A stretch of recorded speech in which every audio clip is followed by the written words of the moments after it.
Pemerintah daerah Pemda Kabupaten Luwu, Sulawesi Selatan menyiapkan kendaraan dinas bagi bupati dan wakil bupati terpilih periode 2025-2030. Bupati Luwu terpilih Patahudin akan menggunakan mobil dinas Toyota Alphard Modelista dengan anggaran sekitar 1,7 miliar rupiah.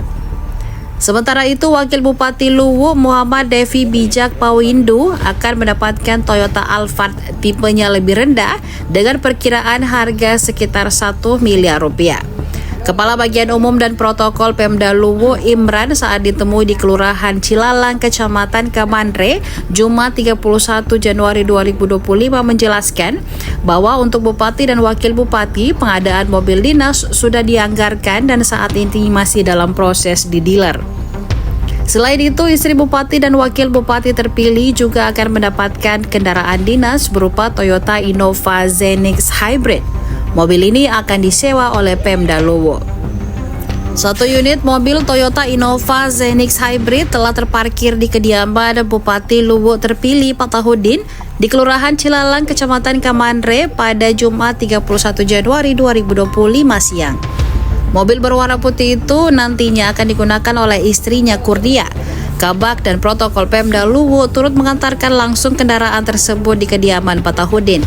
Setibanya di lokasi, keluarga pun menggelar syukuran sederhana. Dalam tradisi masyarakat Sulawesi Selatan, syukuran biasanya ditandai dengan penyajian onde-onde sebagai simbol harapan dan keberkahan.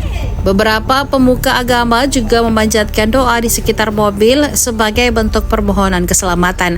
Bagi masyarakat Bugis Makassar, onde-onde memiliki makna simbolis antara lain sebagai lambang persatuan, kekuatan, keunikan, harapan akan kehidupan lebih baik, serta kesejahteraan dan kemakmuran.